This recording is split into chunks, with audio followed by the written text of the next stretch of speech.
CashFlow Diary Podcast, episode 367.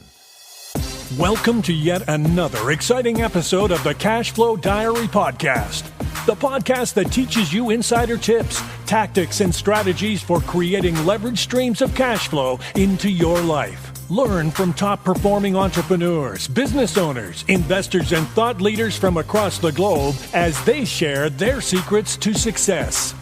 Like what you learn on this and other CashFlow Diary podcast episodes? Go to learninvestingnow.com and sign up to receive powerful tips and information that will help you succeed as an entrepreneur and investor.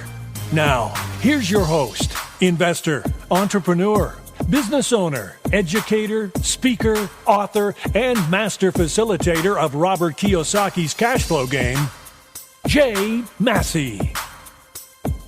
Hello, everyone out there. Glad that you guys are choosing to join us. I think you are going to enjoy what we are about to record and put down. Feel free to type in the chat. Let me know what you think about marketing and business. Make sure your questions are there. In fact, Molly, we already have a "Ooh, we love Molly." Aw, well, I love you guys. That's pretty funny. I mean, we haven't even gotten to that far, and there's already love for Molly inside the chat, which I think is awesome. Feel free to invite some friends. Hey, George, I see you. Thanks you guys for being here. So you know what we're doing. We're going to be recording yet another episode of the CashFlow Diary podcast. This one will be coming out faster than the other ones that you heard from the ones that you heard this week, simply because we have something special towards the end, and you will understand what that's all about here just momentarily. With all that being said, guys, we're going to go ahead and get started. Make sure that you have your pens and pads ready, because I know what you are about to learn and listen to is something you're going to want to remember, dare I say repeat, really, really often. All right. You ready, Molly? I'm ready. Let's do it. Excellent. Just making sure that your audio is coming through perfectly and everything looks like it is. All right. So there's going to be 3 seconds of silence, and then here we go.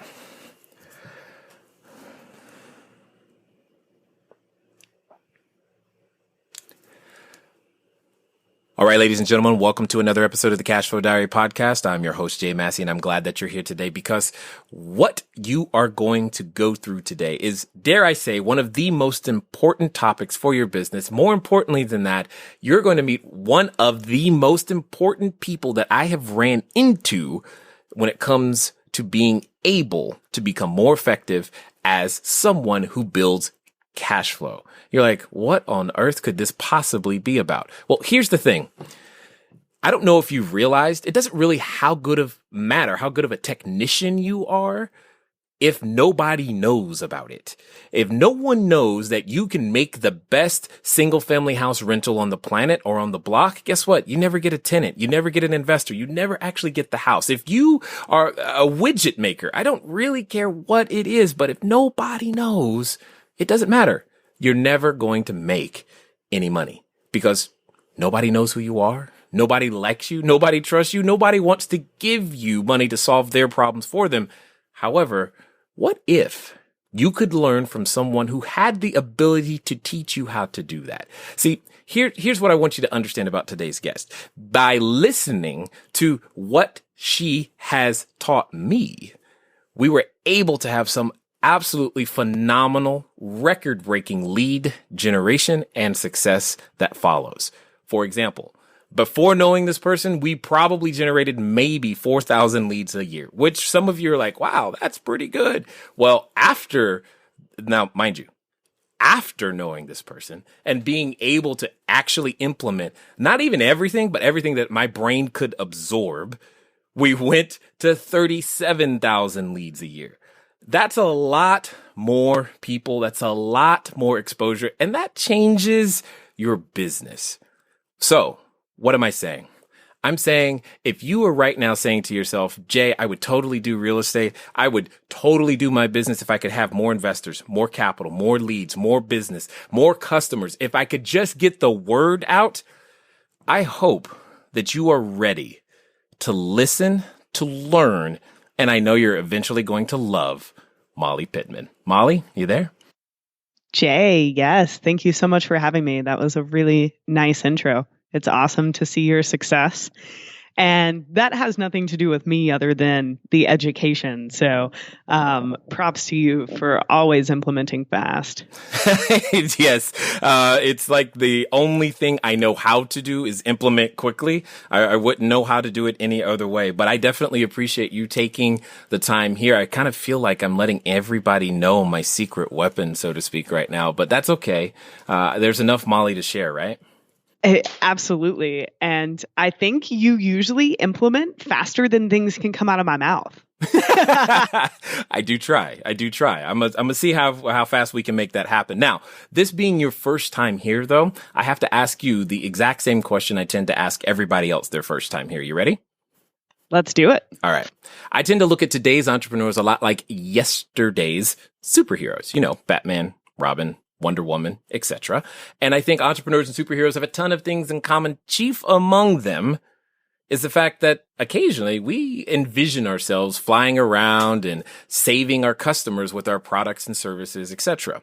But also, like a superhero, an entrepreneur has a beginning. We all do. So if you think about, say, Spider-Man, for example, there was a time he was just a college kid. That's kind of all he was doing. Just going around, going to school, getting good grades, and he was taking photos to make sure he could eat. That was it.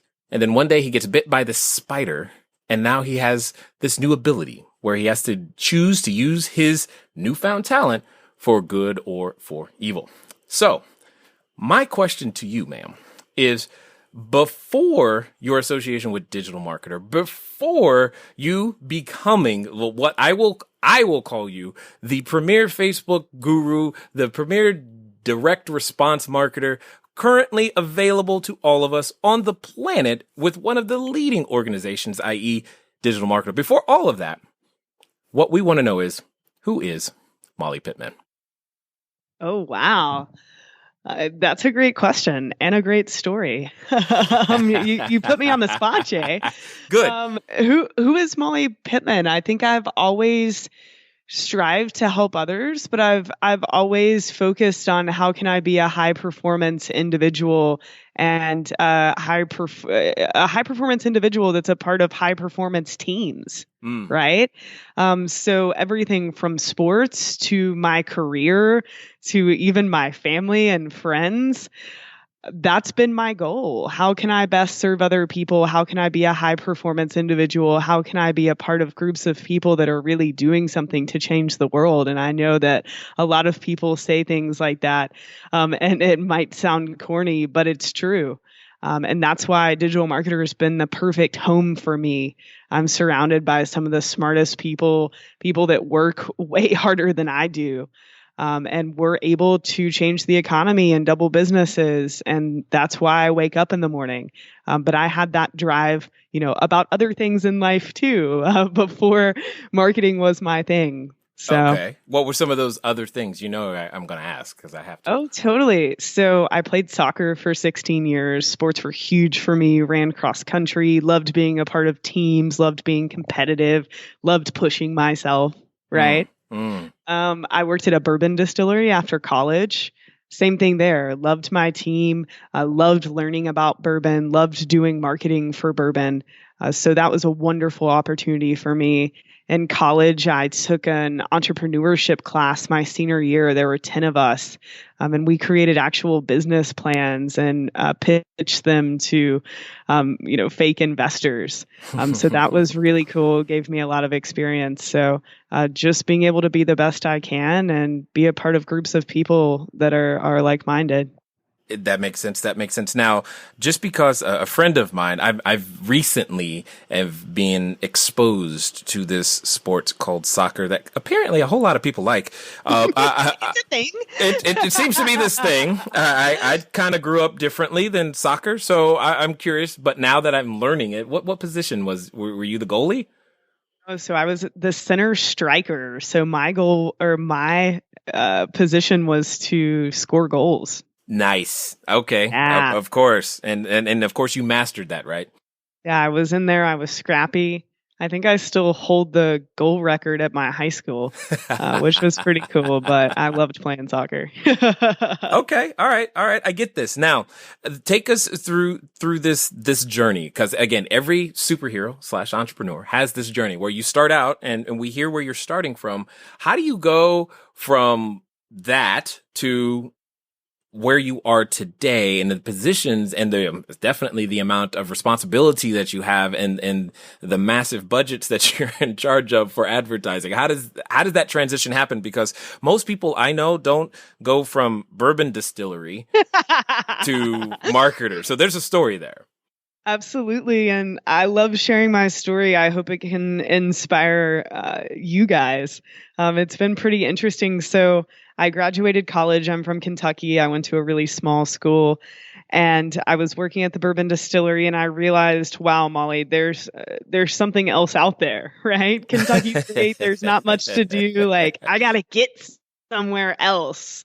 I knew if I could put myself in a higher paced environment around other people that were like me, that something would happen, right? I didn't know what it was, but I knew something would happen. And so I moved to Austin with like a few $1,000s in my bank account, no job, no plan. And I was scrolling through Craigslist. I was bartending at the time to pay my bills. I'd only been here a few weeks. Scrolling through Craigslist and found a paid internship, a paid marketing internship. And this is really before Digital Marketer was Digital Marketer. This was when Ryan Dice, the CEO and co-founder, he basically had 15 businesses in this incubator in one office sharing all of these resources. It was absolute mayhem. Yeah. But really cool. Such a cool environment to be in. And so he hired about 12 interns. He put us all in one room and we basically went through this 6 to 8 week program. And we were split into teams and we would have to come up with business plans for future businesses that Ryan wanted to start. So for example, Survival Life, which is one of our sister companies, we actually came up with business plans for that property before it was a thing. None of us knew anything about digital marketing. We didn't know what we were doing really much about business, but they were looking for a few things. Who could be a leader? Who could research and figure out answers to questions, who was creative, who was good at public speaking. So we would come up with these business plans and then present them to the company. And week by week, it was kind of like a TV show almost. People were let go, right? Which was interesting. So it was a bit of a high pressure situation, but we knew that at the end, a few people would be selected for full-time jobs. So at the end, I was selected, which was great. And I started doing social media for Digital Marketer and for some of the brands that Ryan owned. Eventually, Digital Marketer really spun out into its own thing. Now we occupy this office. We have a little over 50 employees, but over about 4.5 years, I went from social media to, hey, Ryan, can I have a few $100s? I want to test these things called Facebook ads. And he bought me every course out there on media buying. He sat there with me. He helped write copy. I mean, Ryan's been pivotal in my success. Also, our president, Richard. So I was really allowed to test and learn. And yeah, I've become the VP of marketing, but mostly I just love teaching you guys. So that is my journey. Well, and I definitely appreciate the fact that you love teaching because I love asking questions. Now, you do realize you said you were from Kentucky, but you don't play basketball. That sounds strange right there, but that's okay. You watch basketball. My hand-eye coordination, terrible. Love basketball. Love the Cats. When we lost a few days ago, that was a sad day for Molly. So okay, all right. I'm just like, wow, Kentucky and didn't say basketball. That seems strange.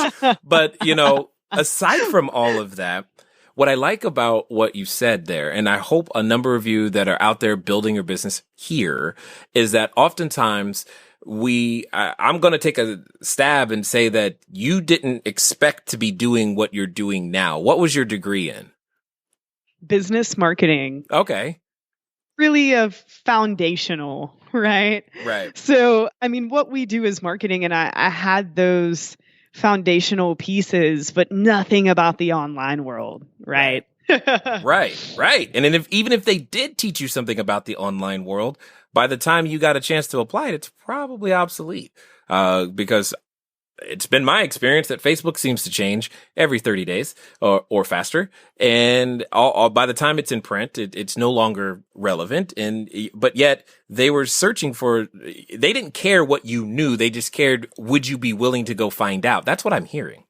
Oh, absolutely. It wasn't about my current knowledge. It was, are you willing to research? Are you willing to try? Are you willing to fail?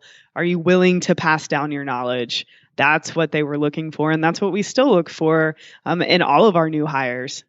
Got it. Now, you mentioned something that made some people cringe right there. And I know it because you said fail. That's like the F word. And a lot of people don't want to do that, experience that. But I'm going to ask a question. Do you think your experience with, say, soccer and sports and cross country and not all, I'm just going to make an assumption. You didn't win every game. You didn't score every goal, but learning to deal with that helped you in this regard.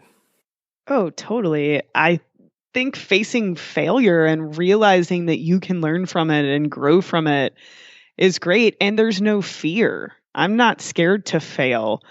About 90% of the things that I test and try here at Digital Marketer don't work the first time. Whoa. Hold on. You got to say that again because somebody was not paying attention. What'd you say? About 90% of the tests and new things that I try and the team tries here at Digital Marketer, it does not work the first time we do it. I love it. But yet, so what would you say to those entrepreneurs listening that go, well, I'm going to give this 30 days. And if I can't figure it out by then clearly it doesn't work. Yeah. Honestly, I think that's why most people ultimately fail, right? Or they say that advertising doesn't work or Facebook ads don't work is because they're not willing to tweak and they're not willing to push every day and realize that you can be successful with this stuff, but there's not a timeline on it, right? No. It could be 2 days from now. It could be 6 months from now. Right. But what it's about is testing and trying new things and realizing that if it fails, it's not bad because you got the data and you can learn why it didn't work.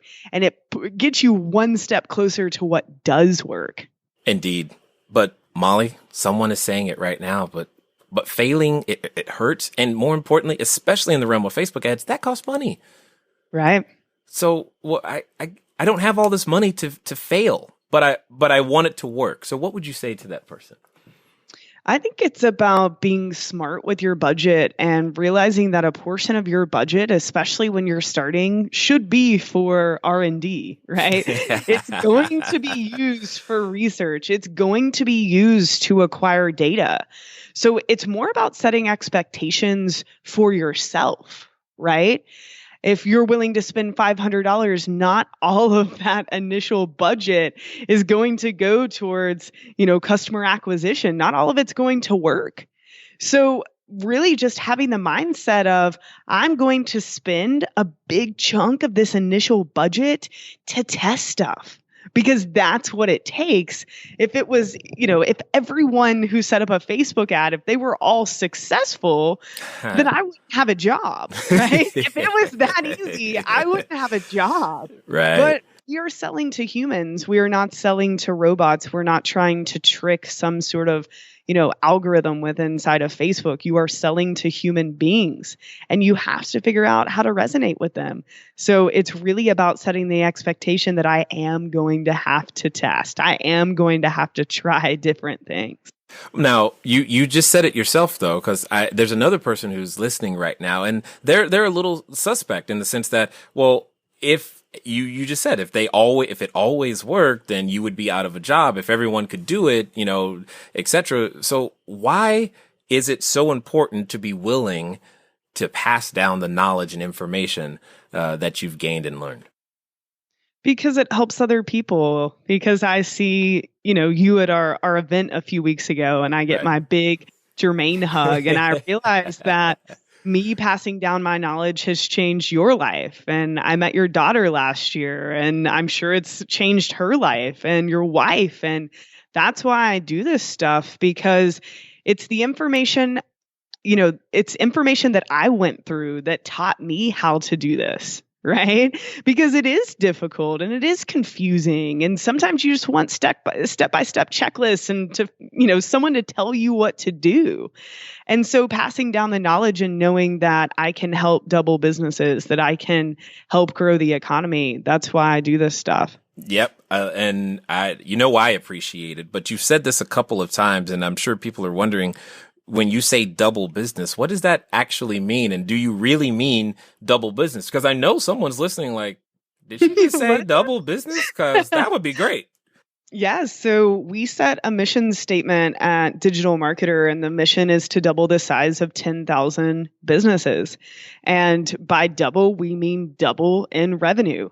So we wanted something specific and actionable. And we wanted to, really put our flag in the sand for something that we feel like if we can double the revenue of that many businesses, think about how many new jobs that's created, right? Think about, putting food on the table for these families. So that's our goal. Our goal is to produce actionable content that, if implemented, can double the size of your business. I love the words "if implemented." That was like big old air quotes, I'm sure. Yeah. Yeah. It's not doing you any good if the information stays in your brain, right? There has to be action. Got it. So for those that might not know, and specifically, Molly, what I would love for you to answer, there's a number of people who have a real estate bent that are listening, and not everybody wants to use real estate. Many people just want to build their cash flow using traditional business, and they're all welcome here. But I want to talk to the real estate people just for a second. More specifically, I want you to talk to them and tell them why they need to be doing more marketing, and specifically looking at online marketing as a way to make that happen. What have you seen and witnessed when people are marketing these higher ticket items and all these things that traditionally people go, that won't work for me? Absolutely. I think there are a few things. I mean, online marketing has made marketing more accessible for smaller businesses, right? And that's what I love about it. And there are a few reasons. If say you decide to buy a billboard in your local community, now we're talking. Right. And I don't know, maybe you pay 10 grand for that billboard. Prices are going to vary based off of the location and where you live. But you're investing a big chunk of money in this huge billboard, right? Sure. And there's no testing there. Like, you're going to choose one time what messaging and what imagery you're going to put on that big billboard. There's a lot of risk involved, right? Yeah. You also can't really track the results. Nope. Right? I mean, maybe someone calls or comes to your store or visits your website and contacts you. Hey, I saw your billboard. But unless they tell you, you have no way to track those results, right? And then again, back to the cost. The cost is really high. So I look at, traditional forms of advertising, right? Billboards, or maybe a TV commercial or a radio ad. And first I think about cost, right? It's very, very expensive. And with platforms like Facebook, Twitter, Google, it's expensive if you scale, right? But Sure. You control the budget. So you can start with as little as $5 a day.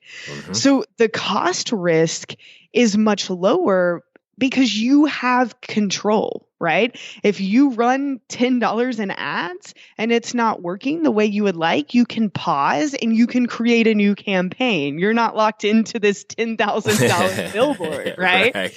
You also have insane metrics that you can look at inside of these platforms. The demographics of the people that are visiting, how long they're staying, how many times they've seen your ads. You can, control, I just want to show this ad to people in this zip code.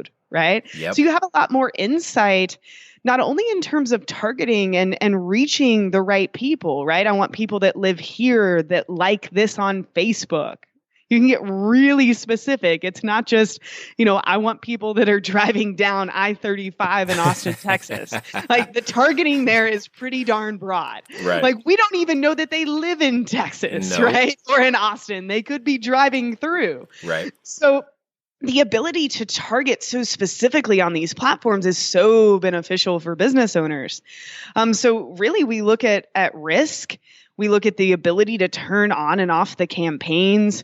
We look at the cost. We look at the ability to really specifically target people. We have the ability to retarget them, right? Yes. So if they click on our ad, they're then added to an audience that we can then retarget them with other ads. You're not retargeting people that see a billboard. No.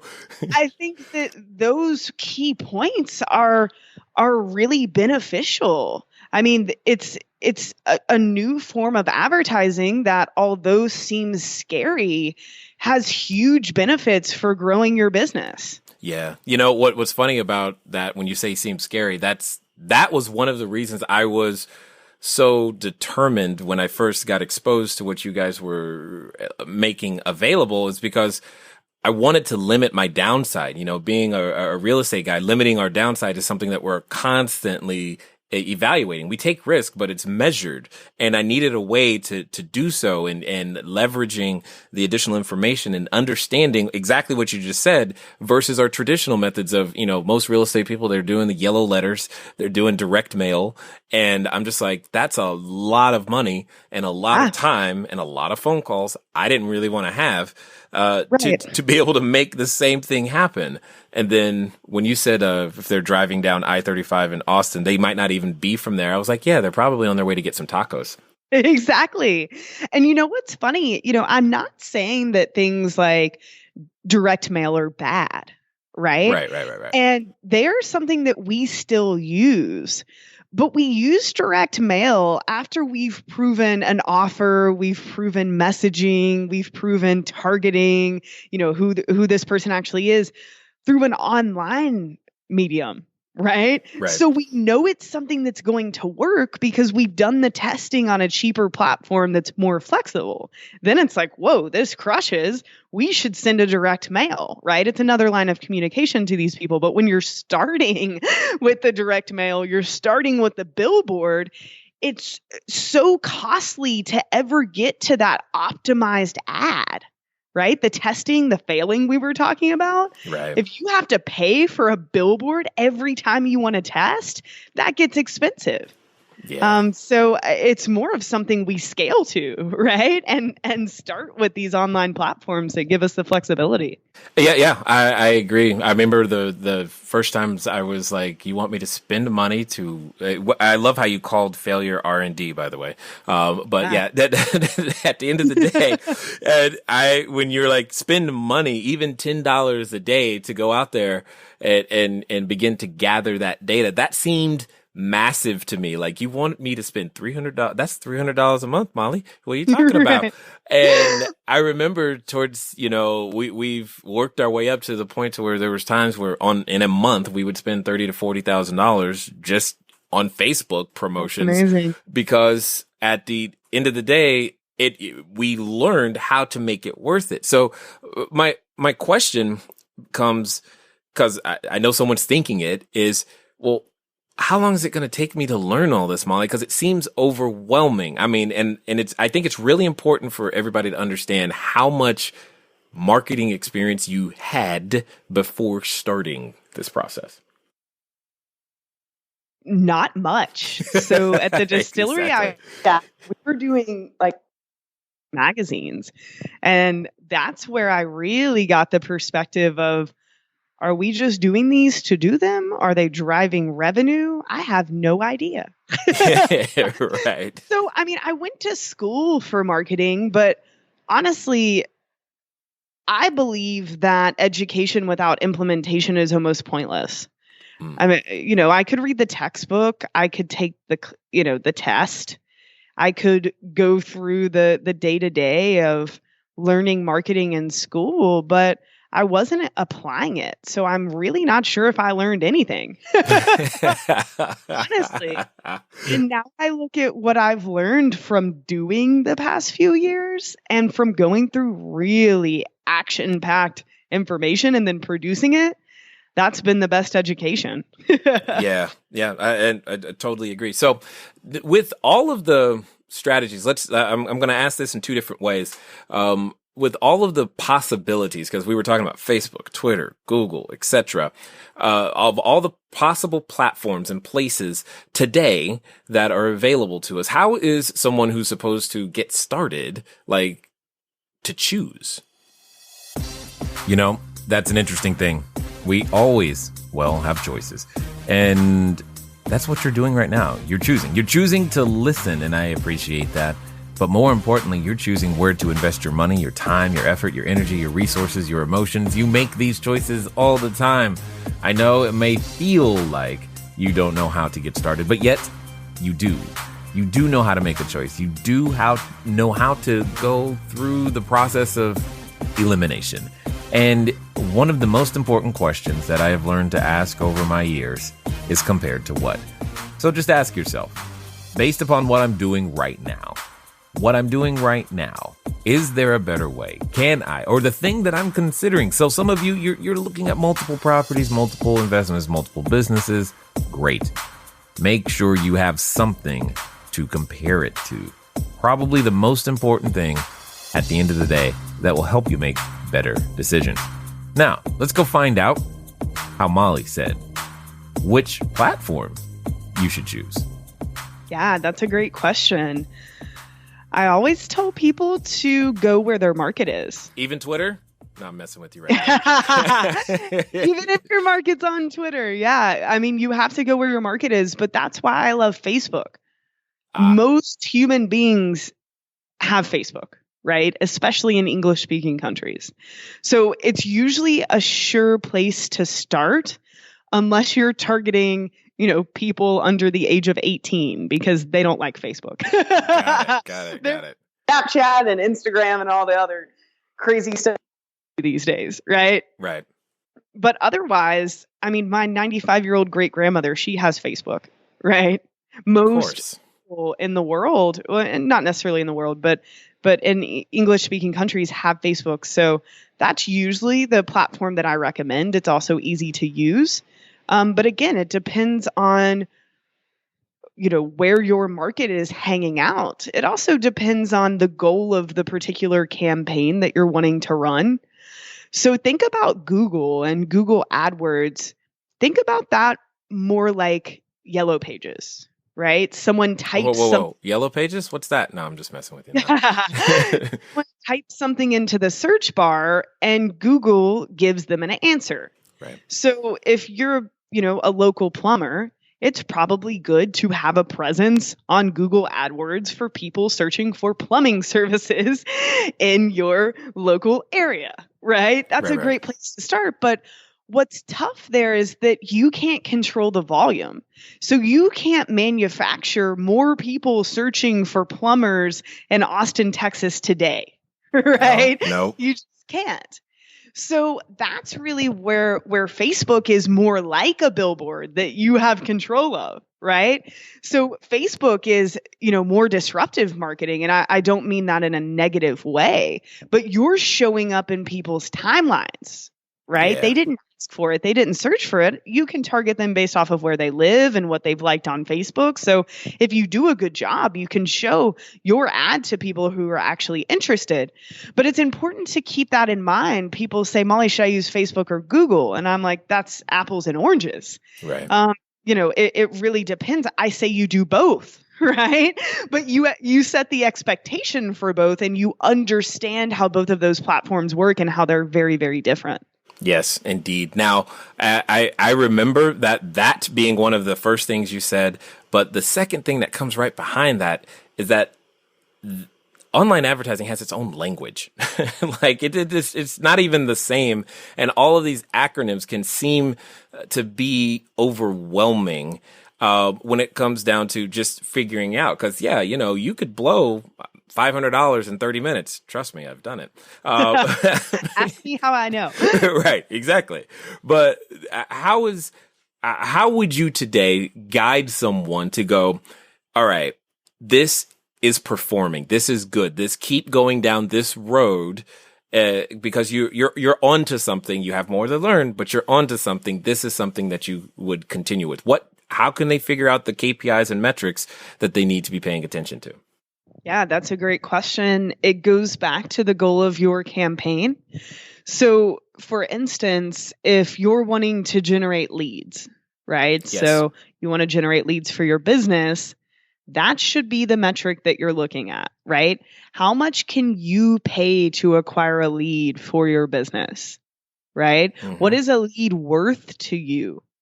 So if, it really depends on what is the specific goal of the campaign. Well, if the goal is to generate leads, then you need to be monitoring the cost per lead, right? There are other metrics that will help you sort of walk backwards to figure out maybe why the campaign's not working.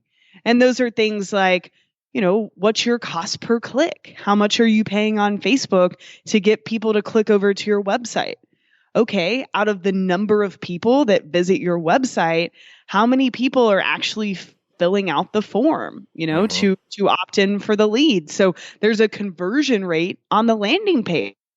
And sometimes it has nothing to do with the ad. Sometimes your page sucks. Right? Yeah. And the conversion rate is like 10%. And you're saying that the ad doesn't work, but really the page doesn't work. Because think about it. If your conversion rate was 10% and say you're paying $5 a lead, well, if you increase your conversion rate from 10% to 20% without touching the ad campaign, your cost per lead was just cut in half without touching the ad campaign.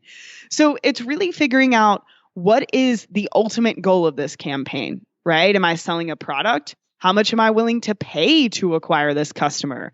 Or how much am I willing to pay to acquire this lead? Or maybe my goal is just reach. I just want to reach a ton of people in my area to get the word out about my product or service. Yeah. So I think that's also what trips a lot of people up, right? They run a campaign on Facebook and they tell Facebook, I want to optimize for reach. That's what's important for this campaign. And then they're like, Molly, I'm not making any sales. Well, and I'm like, why. Oh, you told Facebook you wanted reach. So making sure that, the objectives you choose within the platform and then the success metrics that you're monitoring are in line with the goal of that campaign. It's very, very important. Yeah, I totally understood. And what it comes down to is just realizing that there's a process to it. It's not every ad campaign doesn't have the same objective. And what I loved is when you came up with the idea of how to stack them together, use mini campaigns to achieve the ultimate objective, yes, of having more customers, etc. But there was a system to the whole process to developing a relationship. Could you review that for everybody? Because I know that was one of the most that decimated our cost per lead and made it so much better for us to go out there and do what we do. Right. So back to the robots. Yes. Right. So back to the robots. People think that because buying traffic online, they're advertising online, that for some reason there are some robots out there that are just buying their product. Right. They can just run an ad. Hey, I've got this for sale. And that a bunch of people are going to buy. And that's flawed because say you own a shoe store. You're not going to run up to them with a pair of shoes, shove them in their face and say, hey, you want to buy this pair of shoes? Right? And if you do, you're probably going to freak them out. Right? So they're going to walk in and you're going to say, how's your day going? Right? Are you visiting town? You're going to make a conversation. You're going to ask if they need any help.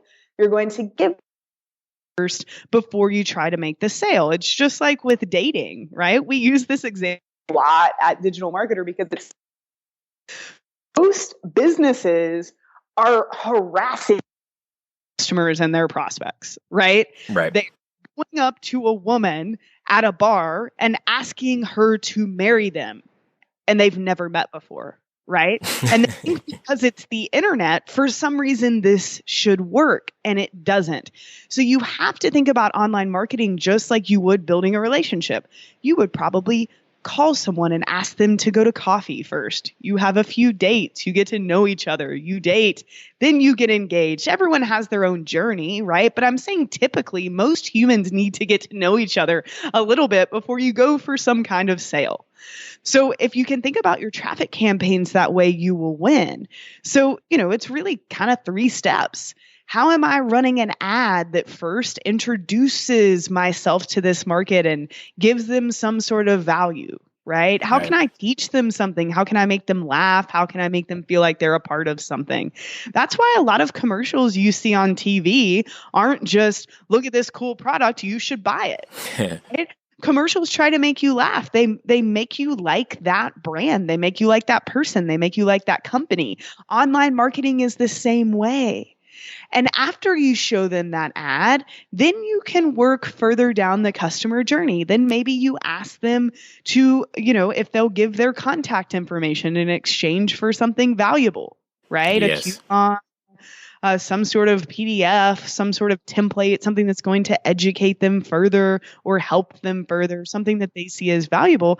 And then you can run an ad to them that says, hey, do you want to buy this? Right? But most people are assaulting their customers, right? Assaulting. Hey, you want to buy this, $1,000 product. And it's like, no, I don't even know who you are. So yeah, I think it's a concept that is easy to grasp once you hear it, and it seems simple, but it's so important. Yeah, and for those of you in the real estate world, I asked her that specific question for you. This is my plea. Please stop the Facebook ad expecting that someone's going to buy your $100,000 house directly from the Facebook ad. If you do nothing else, please do that. Yes. I mean, even look at like what Zillow does, right? Their ads aren't, hey, do you want to buy this house? Unless you've been on that particular page, right? They're asking, hey, do you want to opt in for this estimate? Right? Hey, look at this piece of content, tips about, tips that you need to know before buying a house. They're giving value first before they're like, hey, there's this $500,000 house. You seem like you're interested. Totally. You're on Facebook. You must want a house. You must want a house. Yeah. No. And that was by far one of the most transformational things I know for us. It changed, like I said, decimated our cost per lead. In fact, on one of our most recent campaigns where we were executing this strategy, we were able to generate leads for $1.20 to $1.60, which is absolutely unheard of in our industry for the dollar value of products and things that we represent and do. And I'm just almost amazed at how simple it feels today, but I definitely am very, very grateful for the things that you shared and how to make all those things happen. Now, a lot of the conversation that we've had thus far has been all focused on for-profit entities, etc. And I guess my question becomes, is there a nonprofit that's listening? Is there a way for them to benefit from the same strategy? And what are some of the things that you guys have done that have been not necessarily for profit, but a ways to still use digital and online marketing to get the word out? Absolutely. Yeah. I mean, we've started to create some cool little funny videos that we use, right? So one of them is about ending the war between sales and marketing. And it's we're basically trying to resonate with anyone that might be on a sales or marketing team or own a company, anyone that would understand that in most organizations that have both of those teams, they usually don't like each other. Right. So it's absolutely ridiculous. And we shot it in the office and it's silly. And basically it's in a funny way demonstrating that these two teams historically do not like each other, but that there is an answer. And it's really about training both of them on the same material. And it, which makes sense when we follow up about, our products that we sell. So it's really easy. Even, I mean, we've been doing little slide share videos that are, 5 ways to use Facebook to grow your local business. And we run that to local business owners, and they're like, oh, who are these digital marketer people? They're pretty smart, right? They're pretty smart. I wonder what other information they have. And then when we start to retarget them and ask for their email address, or we ask them to buy one of our courses, they're more likely to do so because they've already gotten value from us. Yeah. And that's the thing that I definitely love about the fact is once you build that audience, once you build that relationship, there's an untold number of things that can become possible, but that investment must be made on the front end. It's like there's laws to relationships, and you figured out how to do them in an online fashion. What would you say then, outside of assaulting the customers? What would you say is like the number one thing you see entrepreneurs, the number one mistake that you still see them making today that you're like, man, if they just knew this, it would change the way that they either view online marketing or the amount of success that they're having? Absolutely. I think it's really about creating hooks and creating good offers. So all of this traffic advertising stuff doesn't matter if you don't have something to sell that people actually want. And not only selling something that people want, but the way you explain that thing through your ad copy and all of your marketing materials, it's not good enough to just say, hey, this thing is here. Right? You really have to tap into why do people want that thing. So we talk about the before and after state. So how is this person's life going to be different after they consume your product than it was before? Right? And you're probably, well, my product doesn't help them lose weight or run a marathon. No, every product, right? You're selling razors. And it's like, hey, Jay, this razor's so great. It's going to cut 5 minutes off of your day, right? Right. That's a good after state. You're like, okay, yeah, I want those 5 minutes back. That's awesome. I mean, hey, this water, right? This water, it's so, it's so pure. It's so good that after you drink it, you're going to have a clearer mind, right? I'm just making this up. There's a water bottle here. But going to really make the point that everything that you're selling, whether it's a product, service, if it's a house, how are you describing the after state that person will feel if they take whatever action you're wanting them to take? It's not good enough to just say, this is here, you should buy it. Right. And that's the biggest mistake I see people make. They just don't put in the time to really create that marketing message, to create that hook. And that's why things aren't working. Got it. Makes perfect sense. Now, recently, because I've managed to be a part of the Engage group, I know there's a campaign that you guys have been running and a contest that you guys have got going on. And what I like about it is that it uses a lot of the same techniques, but yet at the same time, it has a completely different purpose. What I would love for you to do is to share with everybody what I think is the most ingenious way to use digital marketing and leverage the assets that we can build in an online platform. But I think it would inspire a number of people if you actually told the story behind, and more importantly, how they can use this for something other than just, profit for themselves. Absolutely. So, I can really start with the story about Jeff. Does that make sense? Yeah, that makes perfect sense. Yeah. So I have a friend, a childhood friend that I grew up with. His name's Jeff. He was an all-state football player, really great athlete, wonderful person. And unfortunately, in 2009, he was in a car wreck and it left him paralyzed from the waist down. And I remember when it happened thinking, wow, I can't imagine, right? It was kind of a fallen hero story. Luckily, since then, Jeff's gone on with his life. He has a son now who's never known him outside of the wheelchair, which is crazy to think about, right? But Jeff's gone on with his life. He works in the insurance business. He's always smiling. He lives in Kentucky. I saw him over Thanksgiving. But Jeff has gone on with his life, but he never lost hope at walking again, which is incredible because it's been 8 years now. And luckily, there's a new opportunity for him. So he just qualified for a surgery in Thailand. And when he gets this surgery, there's 100% chance that he will regain feeling in his legs. Wow. Which is crazy. I mean, can you imagine not feeling your legs for 8 years and then you wake up and there it is? Right. And there's an 80% chance that he'll actually be able to walk after this surgery, which is even more crazy, right? Wow. So the only thing standing between, Jeffrey and walking pretty much right now is $92,000 is the cost of this whole deal. So I was thinking about this, and he set up a GoFundMe page, and everyone from where I grew up is trying to help. And I'm thinking, I know I can leverage the community digital marketers built. I know I can leverage online marketing skills to raise this money for Jeffrey. Like, how can I help? So what we have done, we actually created a contest because I didn't want to say, hey, just go donate to Jeff, right? We have lots of generous people and they would have donated, but I want to get the biggest bang for our buck. I want to raise $92,000. I don't want to raise $9,000, right? Right.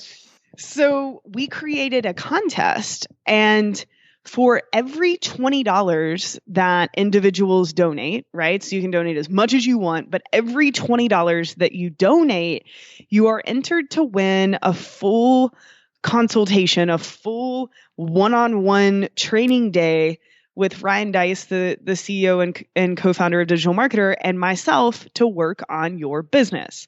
So you can come to Austin. We could do it over Skype. Whatever is best for you. We can work through your selling strategies. We can set up ads for you, really whatever you're interested in and your business. We can work on that specific to you. So this day is all about you. There's also an option if you donate $7,500 or more to automatically win a strategy day with me. So we've had a few people donate that large amount, which has been awesome. So right now we're at $40,000. So we're almost halfway there. We do have other promotional, other promotions planned to really get the word out about this. But any help that can be given is absolutely appreciated, whether it's entering the contest and donating, buying a day outright, or if you have a big audience, right? Distributing this to your audience. The more people that we can get involved, the better. So I know we will raise this money for Jeffrey. It's just, how long is it going to take? Yeah. And what I like about that is oftentimes it's easy to see how, yes, we can go get more customers.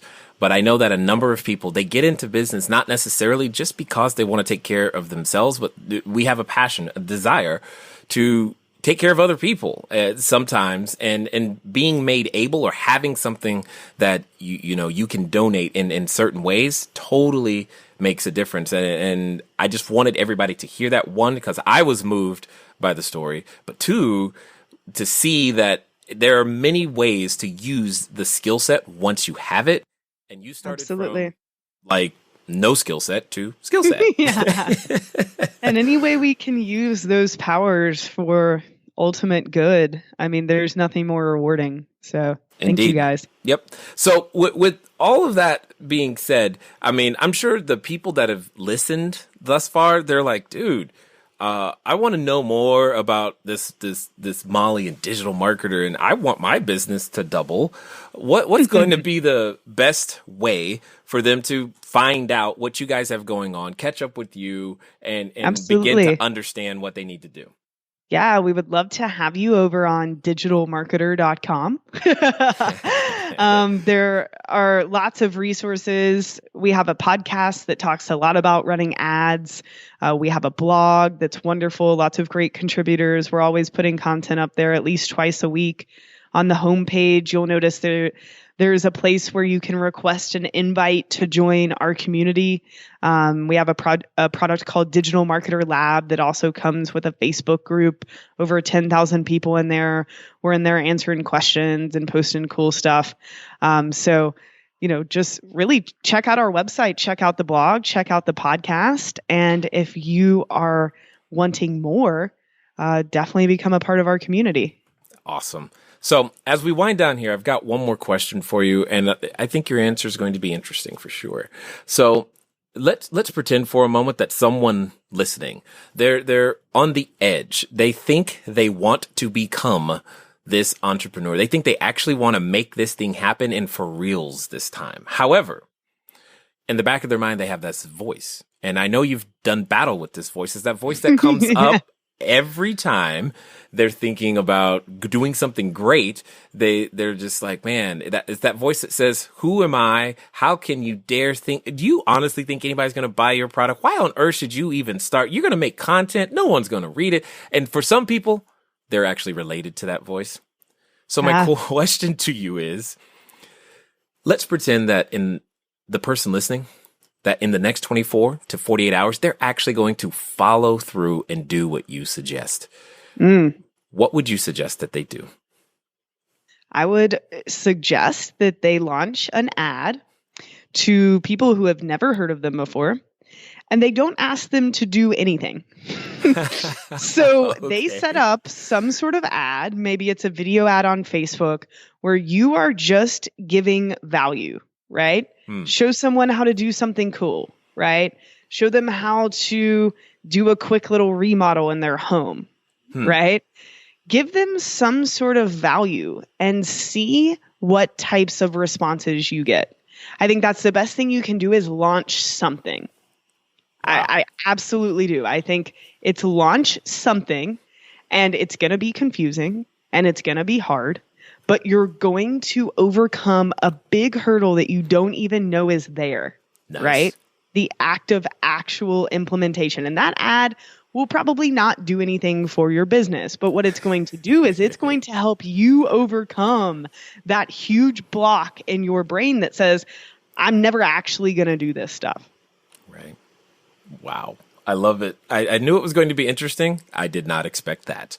Because I'm like, what? Yes. All right. Hey, but I get the benefit of it. I get it. I agree. Not enough people are in the implementation stage. So I definitely appreciate it. And I appreciate everything that you guys are doing at Digital Marketer. I appreciate the fact that you are willing to pass down that information and share it with so many. And thank you for taking the time to share your knowledge, insight, and wisdom here with us today at the Cashflow Diary. Thank you, Jay. And thanks everyone for listening. And I hope you have a good day. All right, ladies and gentlemen, you know what time it is. It's time for you to move at the speed of instruction. What does that mean? That means get over to digitalmarketer.com. But more importantly, remember, we can use this power, this social media, this online marketing. We can use our power for good. So go over to digitalmarketer.com/Jeff, because you know you were moved by the story. And hey, if you haven't done your good deed for today, this would be it. And then right after that, just go launch something, because it'll be fun. It's been fun talking to you guys today. I look forward to talking to you soon. Until next time.